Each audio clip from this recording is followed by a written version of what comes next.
Hey, mayong adlaw sa tanan, mga kaigsunan. Nga naada sa inyong tagsa-tagsa ka panimalay, hinaot nga ikaw naa sa mayong kahimtang karon, ug andam na maminaw sa pulong sa Dios. Kay kita nasayod no nga ang tao dili lang mabuhi sa pan, kundi sa matag pulong nga mogawa sa baba sa Ginoo. Ang ato ang teksto karon mga kaigsunan, makita diara sa Mateo Kapitulo 21, 12 paingon sa 17. Now, ang konteksto niini nga si Jesus padulong na sa Jerusalem o nakaabot na siya, no? Nakaabot na siya sa Jerusalem, dayon ang mga tao nakamatikod nga siya padulong na dadto og nag-andam ang mga palmera, no, ang mga tao isip pag-welcome kaniya nga hari o kining ginatawag nga Misayas. O ang mga katawhan naghugyaw nga sila niingon, Hosana, anak ni David, kaliwat ni David, no, nga naga-ekspresar sa iyahang pagka manluluwas. Now, ato po nasabtan niya, kinitanan plano nas Ginoo, no? Gikan pa sa kanang pagpangita o kaning asno nga iyang sakyan o guban pa. Nga kinitanan dili gayud aksidente o kabalo man ta nga ang iyang pagpadulong dito sa Jerusalem is to offer himself as sacrifice, as ransom for our sin. Now, pagkahuman niadto, muna ni karon ang Mateo 21:12 paingon sa 17. Akong basahon. Unya si Jesus misulod sa templo ug iyang gihinginlan ang tanan na maligya ug namalit diya sa templo ug iyang gipang limbuwad ang mga lamisa sa mga tigpangilis ug salapi ug ang mga lingkuranan sa mga namaligya ug salampati. Ug miingon siya kanila, nasulat, ang akong balay tawgon nga balay alampo anan apan gihimo ninyo kini nga langob sa mga tulisan. Og didto sa templo miduol kaniya ang mga buta ug mga bakol ug giayo niya sila. Apan sa diha nga ang mga pangulong pari ug mga eskriba nakakita sa kahibulungang butang nga iyang gibuhat ug sa mga kabataan nga nanghugyaw sulod sa templo nga nag-ingon, Hosana, anak ni David. Sila nangasuko. Og sila mingon kaniya, nakabati ka ba sa ilang gingon? Si Jesus mingon, oo, og wala ba kamo nakabasa niini? Gikan sa gagmayng bata og sa mga masuso, gihingpit nimo ang pagdaig. Og gibiyaan niya sila og migula siya sa syudad paingon sa Pitanya o nagpabilin siya didto. Mo kani ang teksto mga kaigsunan no nga nagpakita sa emosyon ni Jesus. Okay? Atong nasabtan niya si Jesus, di ba?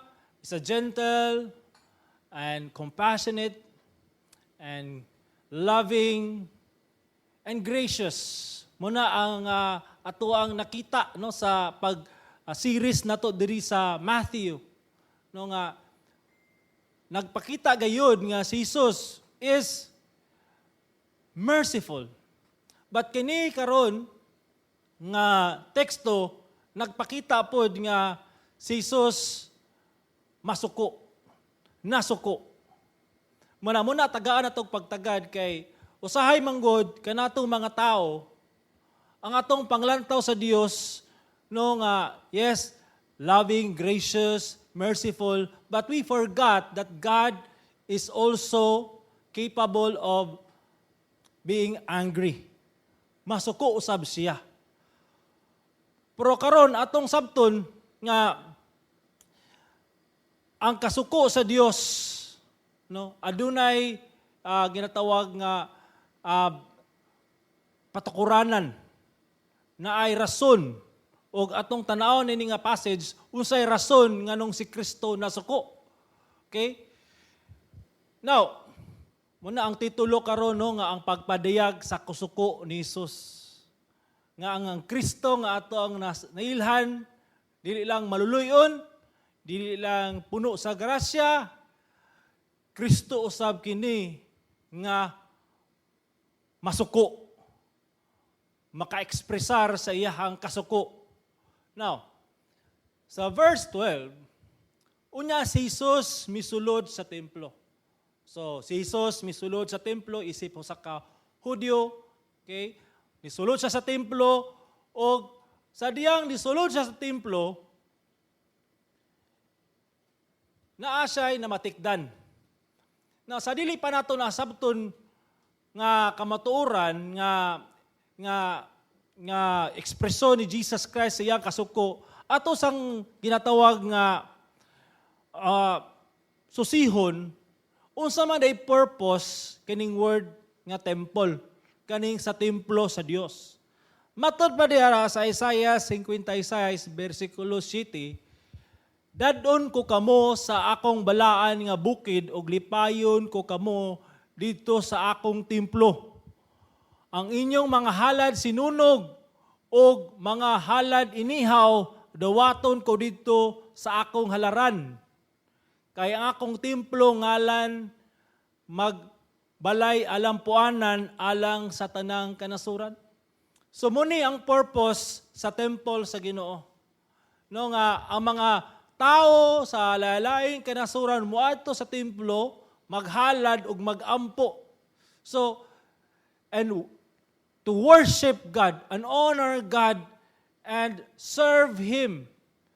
So everybody is welcome to go there and pray and offer and worship to God. So, kaya ang templo sa Ginoo gitawag man siya puloy-anan sa Dios. Diin ang Dios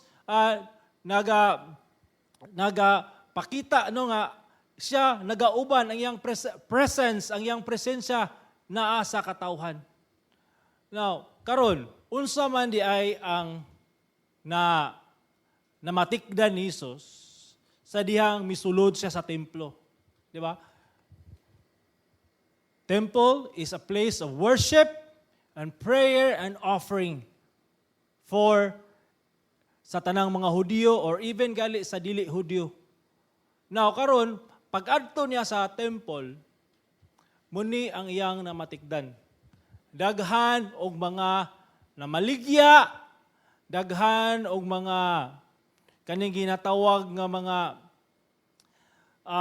kasi klase no nga mga tao dito no nga namaligya og mga mananap, naitigbalyo og salapi. Now, ang intention ani gyud sa tinud lang kaning pagpamaligya o kaning pagbaylo sa salapi is actually ang una gyud ani matod pa sa history is ang intention gyud ani is maayo. Kaya imagine nimo no, nagpunsisok ang katawhan. Kung ikaw usa ka Hudyo, ang gikuman man sa Ginoo nga moadto gyud sa Jerusalem to celebrate Passover. So therefore, mangandam ka, nibiyahe ka layo-layo. So dili kayo practical nga magdala-dala ka og karniro, magdala-dala ka hayop nga imong ihalad kay basin unsa pala may tabuan ang hayupa, unsa pa lang may tabuan na. So ang practical is mag-andam kag salapi nga pag-abot nimo dadto is mopalit ka and then you offer. So ang intention gid ani is maayo aron dili gid mahasol ang mga magsisimba. Aron dili gid sila mahasol sa ilahang pag-adto dito sa Jerusalem o pag-celebrar sa Passover. Now, kung inyong nanumduman, ang Passover is sa ka-selebrasyon diin gi-rescue sa Ginoo no ang mga Israelita gikan sa gahom sa ni Paraon og naghalad sila og mananap og katong angel of death wala gilabyan sila kay naaman ang dugo sa mananap sa ilang pultahan. So they remember that, no, God's deliverance, God's redemption sa ilahang mga ancestor o ilang gina-celebrate, recalling that God is really the one who delivers them. Now, pag-abot dito ni Jesus, naay ginatawag ba kaning nagligid ang mga katuigan, ang mga kadagkuan sa Hudyo gituis ang maayong katuyuan sa Dios alang sa ilang kinaugalingon nga katuyuan. Unsa man ilang gibuhat. Now dito, ang halad nga mananap, for example, karnero, 10 times or to 20 times ang balor niini. So imagine nimo grabe kaayog patong. So meaning grabe gid kay ni siya nga kana bitong ginatawag nga kanang pangwarta gid ba na og kun kani galing sa lampati kay for example pobre ka dili kay kadagag salapi siyempre kabusman naay kuman ang Ginoo sila nga kuanang sa lampati pero pagabot dito sa templo magpalit na unta og kaning salampati aron paghalad 50 times ang balor sa salampati. So kung ang imagine ni mo na grabe kay kamahal. So nahimong burden. Nahimo na noon ni siya o kaning ginatawag nga babag sa mga katawhan to worship God. O karon napagino kay kani manggong Passover, mo po ni ang time nga tigbaylo og salapi to pay the temple tax. Okay? Pero karon dito sa templo na ay mga tao dito nga magbaylo og salapi kay naa mag-specific nga salapi nga pwede nimo i-pay sa temple. Now, kani siya matarong ni siya nga command no kay gi-command man gyapon ni siya sa Exodus. But ang mga buwis no sa templo sa diha magpa-exchange ka taas niya pong kayo siya og patong og ang mga magsisimba kung ikaw nga di ka gusto magastuhan unya kay nagdala ka kaugalingon nimong mananap niya dapat man gyud ang mananap nga imong ihalad is katog yung mananap nga wa gyud bikil walay kanang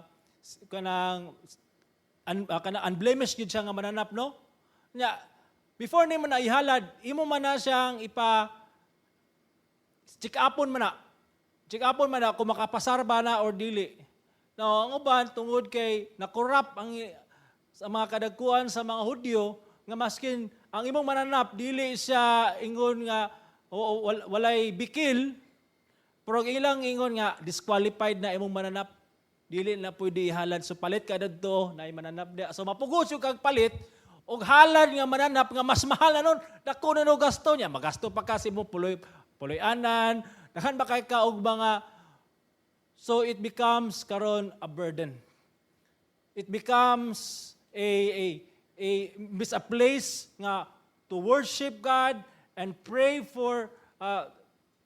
to God karon nahimo na ni siyang lugar kaning templo nahimo nang muna ingon taguanan sa mga tulisan because they rob people sa ilahang ginatawag nga silahang panalapi o nag-take advantage ning mga katawhan. So sa dihang si Jesus tuana dito sa templo, ang iyang gibuhat na dari sa verse 12, no? Ipapahawa niya ang tanan nga namalit o namaligya dito. So matod pa sa Synoptic Gospel, si Kristo nagabuhat og ng latos og iyang gipangpapahawa ato mga namaligya didto. Og dili lang kana iyang gibuhat, iya pa yung gipangtuwad ang mga lamisa sa mga tigkabyog kwarta katong exchange no og mga kwarta aron pag pay sa temple tax iyang gipangtuwad to siya og ang mga lingkuranan sa mga namaligyag sa lampati. Na imagine nimo, gipang tuwad po niya apil o katong mga salampati o katong mga kulungan, no, nga abli o nga imagine nimo nang lupad ang mga salampati o even ang mga hayop, mga karniro nakabuhi. O imagine nimo no grabe kayo ang pagpangdakop tingali or pagpamunit aning mga tao nga tigkambyo o kwarta. So, ngano maning gibuhat ni Jesus? So nakita nato diri no nga si Jesus nasuko og ang iyang kasuko iyang gi-ekspresar og tungod nini iyang gibuhat katong ingon tungod kay matod padayon sa Matthew 21:13 siya mingon kanila naisulat sa kasulatan nga ang Dios mingon ang akong balay gipangalag balay alampuanan apan gihimo ninyo kini nga taguanan sa mga tulisan. So this is a prophecy no gikan kang Jeremiah o gi-quote ni Jesus iyahan ni siyang gisulti sa mga kadagkuan sa mga Hudyo nga nagtolerate nga nagatugot niini nga klase nga bluhaton. Ilang gi-defile ang temple sa Ginoo, ilang gi-defile ang katuyuan sa templo, ang balay sa Dios, ilang gi-defile ang balay sa Amahan. Now, napagi mas lalom ana mga keksonan nga rason ngano yung gipang tuwad ni Jesus, ngano inani gayud ang iyahang ekspresyon sa iyahang kasuko. Kay matod pa diya sa Hebrews chapter 3 verse 5 and 6. Si Moses ingon nga sulugoon. Nagmatinumanon diha sa tibuok balay sa Dios. So, sulugoon si Moses nagmatinumanon diha sa tibuok balay sa Dios. Sa pagmatuod sa mga butang nga ipamulong sa umaabot. Apan si Kristo ingon nga anak, nagmatinumanon sa pagdumala sa balay niya. So si Moses, alagad sa Ginoo, nagmatinumanon sa balay sa Dios, meaning he is faithful in serving God in His house. Pero giklaro dari sa Hebrews nga kani nga chapter sa Hebrews gipakita nga si Jesus labaw gyud kang Moses. Kay ang nagtukod sa balay mas labaw gyud siya sa balay. Unya si Kristo isip siya apan si Kristo ingon nga anak nagmatinumanon sa pagdumala sa balay niya. Siya ang tag-iya sa balay. Siya anak sa Dios. So nakita po nato diri nga Jesus Christ was angry not because kani mga Hudyo di-defile ang kanang not just because kanang ilang gi-defile ang kaning templo sa Ginoo guban pa, but ang pinakalalom gid ani is kun unsay puloy-anan sa iyang amahan. Puloy-anan usab niya. In the sense nga kaning templo is Christ's house also. Now, minumduman ako ang asawa nga duty sa Sclaveria nga pila ka adlaw niya kung makabalo na gali ko nga padulong na siya, so ako po akong buhaton manglimpyo na pukos balay no magmap na ko kuan ako mahugason uban diya mamilo guban pa kay ang iyang gusto nga pagabot niya sa balay hapsay gyud, meaning kanang kay isa gusto nga naay mga di ma-arrange na, so ako naningkamot pa yung taon kay i-make sure na ako nga di siya masuko. Kay na mag one time mga pagabot niya grabe gi siya kasuko kay grabe gyud kayo kagubot ang balay.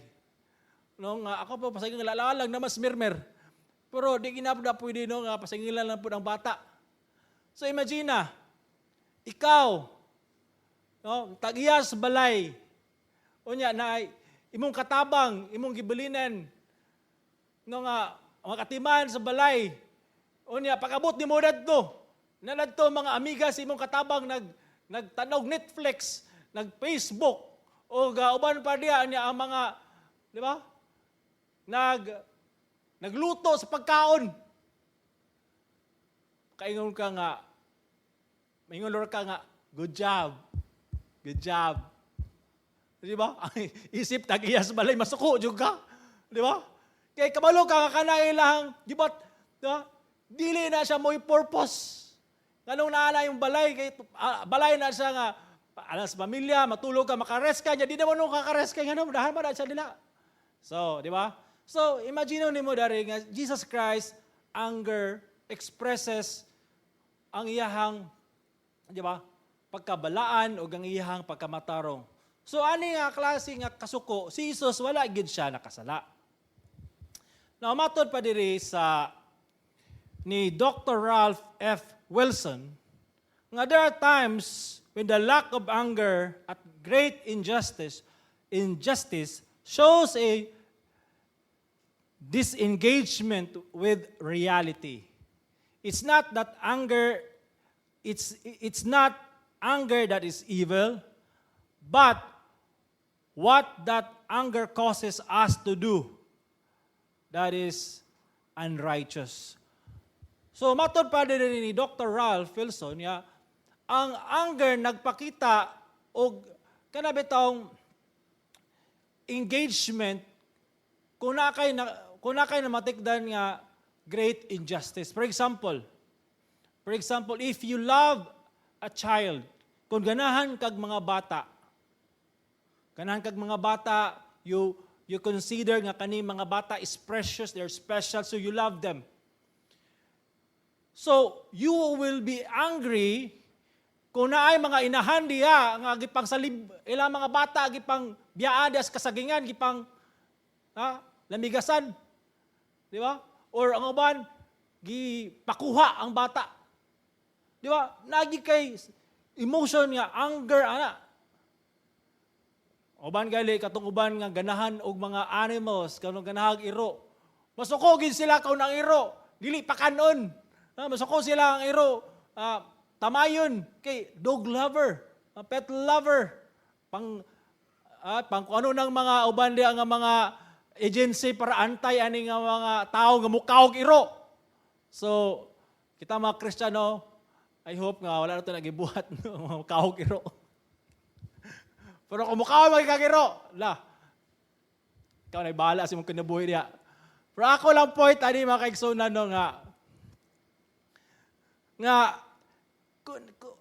kung unsay importante si gi-value when there is ni violate ana nga imo gi-value, you will be angry. Now, pasabot po dari nga ang kasuko dili na siya evil, kundi unsay gibuhat nimo human ka na suko kay nay uban na suko na malikas, pa nakasakit na tao, gusto na ka mudumot, mo sakit si mo ang isikataw na kana, that is sin na siya. Now, isip prustahanon. Sa unsang higayon kita magpakita sa matarong kasuko. Nasabtan nato nga naay kasuko nga matarong. Now, naay mga example diari sa Biblia nga nagpakita og mga kasuko nga matarong. Kung imong tanawon diya sa Galatia 3:1, grabe kayo kasuko si Pablo. Ug mo ni yang ingon, pagkabuang-buang gayud ninyong mga taga-Galacia.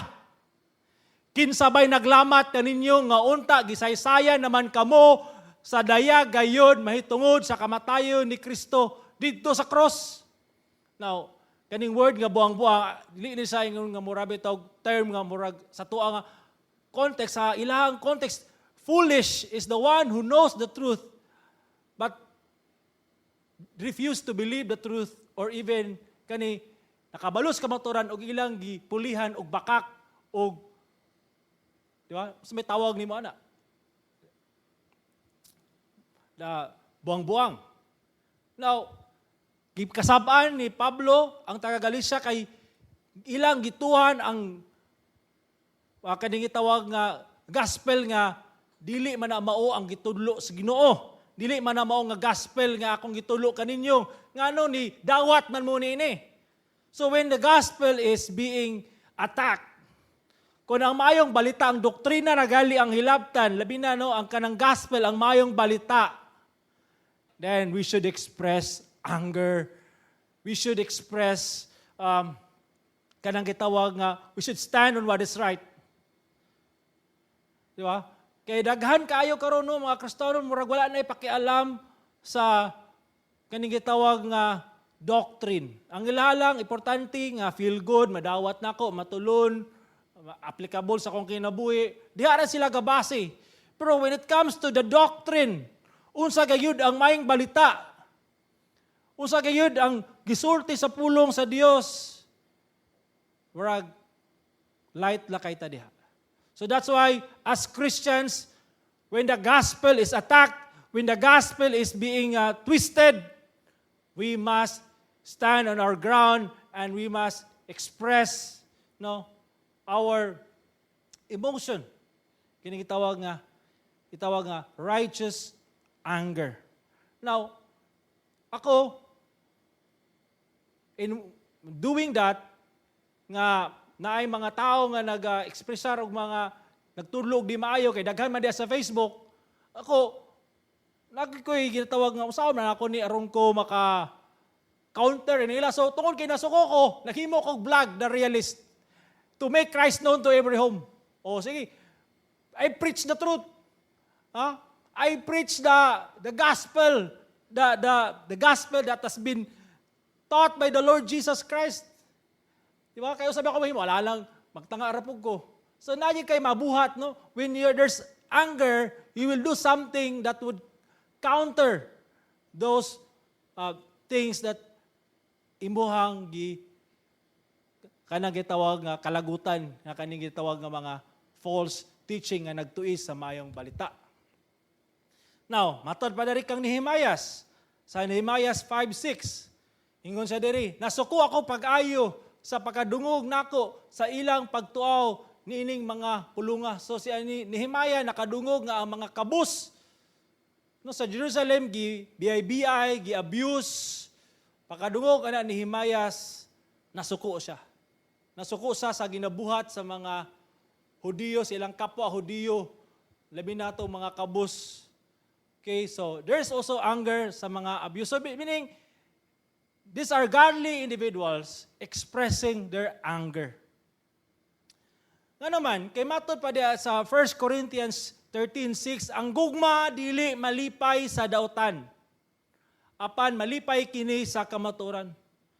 Di ka malipay sa dautan kung kana nga dautan no nga sipag kung saan sa klase nga dautan, kay naman kay uban mga dautan nga makaayo magyapon eh.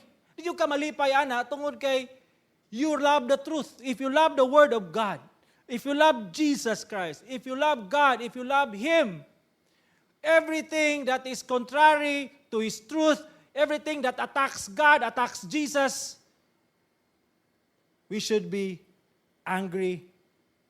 Because as Christians, dili kita malipay sa dautan. Dili kita malipay sa dautan. That's why, asa ta ibutang sa Ginoo, Christianity should be a life no nga kinabuhi diha sa uyon gyud sa kabuton sa Ginoo. Muna nga naidaghan gyud mo attack sa Christianity.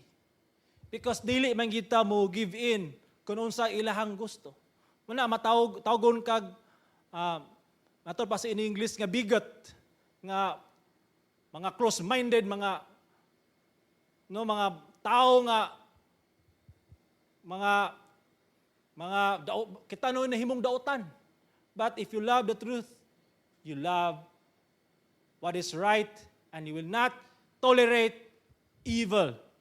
Matod pa diri sa Roma 12:9, kinahanglan walay pagminaot ang gugma. Matod pa diri, then ingon ni Pablo sa mga Christians, dumti ninyo ang dautan. Kupti ang maayo, kupot sa maayo, dumot sa daotan. As time goes by, murag kaning dumot sa daotan, murag kita na murag gadjas. Murag okay pa man eh. So as a Christian, no, as I grow in my faith in the Lord Jesus Christ, as I read His Word, I love Jesus and I love His truth. So therefore, hatred towards evil should be part sa toang kinabuhi. Because we belong to the Lord Jesus Christ. Dili ta pwede Kristohanon nga crossbreed. Dili pwede Kristohanon nga neutral. Neutral raman ko nga Christian. No, walay neutral nga Christian. Pili ka sa ka-loyal, Jesus or the world. If you love Jesus Christ, if you love His truth, then stand on the truth. Hate what is evil. Examine your life right now. If there's evil nga ginabuhat and you love it, you enjoy it, you're not hating it, then examine yourself. Are you really loving Jesus? Do you really love Jesus and His truth? Because if you love Jesus and His truth, you will reject those things that are against to His will. Muna ingon dari mga kasuan, ginabalik-balik, this is self-denial.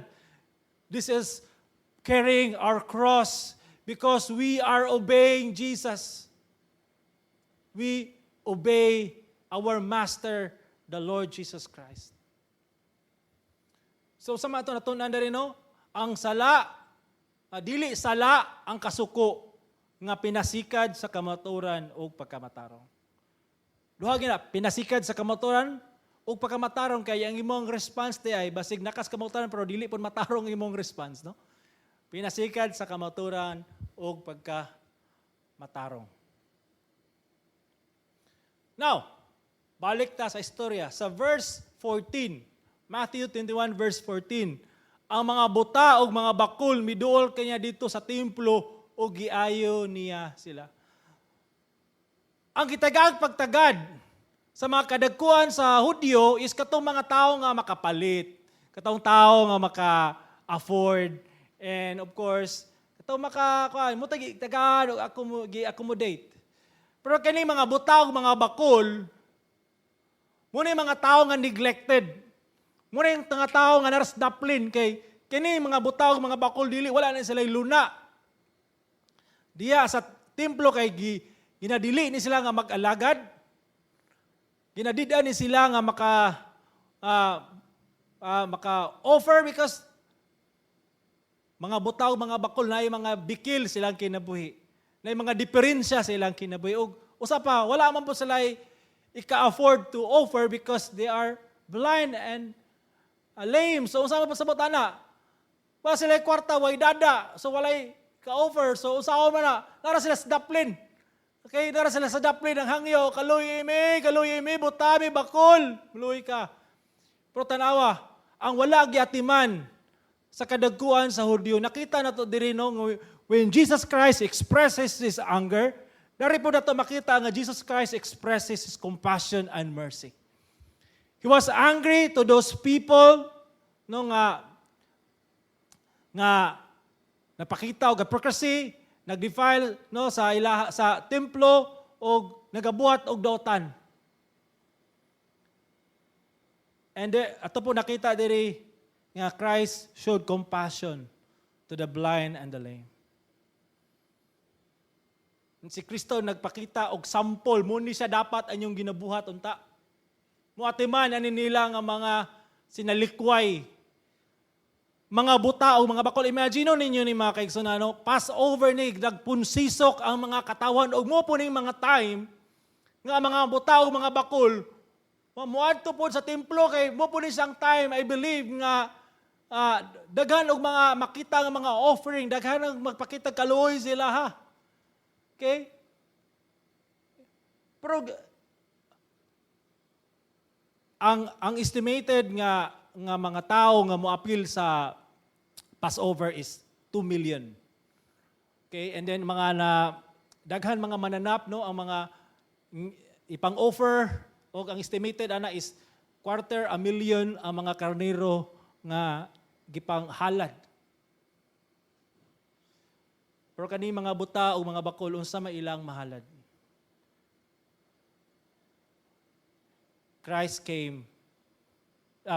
Ang mga bakol o mga buta miduol kaniya sa templo. Niduol kang Hesus. O kung sa may gibuhat ni Hesus gipang ayo. I believe kani nga klase nga kaayuhan is miraculous guys tanan no kay nga daghan kay naayo ani. Daghan kay gipang ayo. And nayusa ka commentator nga tungod sa gipangbuhat ni Kristo mga milagro nga niabot ang time na tungod sa kadaghan murag wa nay makita nga mga buta ug mga bakol sa dalan kay gipang-ayo na tanan. So imagine the working of the Lord Jesus Christ. Everywhere He goes, kung ay mo ayuhon. Compassion dapat. O sa dihang nakita sa mga kadagkuan, sa mga pari, mga eskriba, sa may ilang ekspresyon, nasuko. Nasuko ang mga kadagkuan sa mga pari o ang mga magtutulo sa balaod sa pagkakita nila sa katingalahang butang nga iyang gibuhat. Nasuko usab sila sa mga bata dito sa templo tungod kay naninggit dalaygon ang kaliwat ni David. Imbis unta nga daygon nila ang Dios tungod sa kaluoy nga gipakita ni Hesus sa mga kining gitawag nga mga butaw, mga bakol. Instead nga magpakita sila og pagdaig sa Dios kay gi-correct ni Jesus ang mga dili maayo nga mga practices. Instead unta mga modaig sila sa Ginoo kay mga bata ni daig sa Ginoo, ang gibuhat ani mga kadagkuan sa mga pare mga hipokrito is nasuko noon. Nasuko sila. Laban, di ba? Pagkakita nila sa katingalahang butang nga iyang gibuhat, sa diyang giayo ni Jesus ni mga bakol, mga buta, nasuko. Naaba ni sila sa saktong pangunahuna. Dari na to makita igsono ang ilang kasing-kasing nga grabe gayud kadotan. Tungod sa pagkadota grabe kay pagkabuta.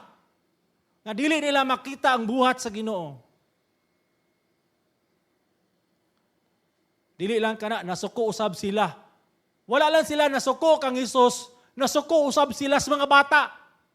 Pati mga bata wala gipatawad ini mga pare kay ngano man unsa may gibuhat sa mga bata. Naninggit dalaygon ang kaliwat ni David. They praise Jesus for what He has done sa temple, what He has done ani mga buta o mga bakol nga gipang-ayo. They praise Jesus kay nakita po nila nga muning gibuhat silang ginikanan kadalaygon ang kaliwat ni David. They recognize that Jesus Christ is the Messiah. Busa ang mga kadagkuan sa mga pari. Busa mingon sila kang Hesus. Nakadungog ka ba sa ilang gipangsulti? Nakadungog ka ba Hesus? Wala ba nanimbaot ang imong balahibo sa ilang gipangsulti?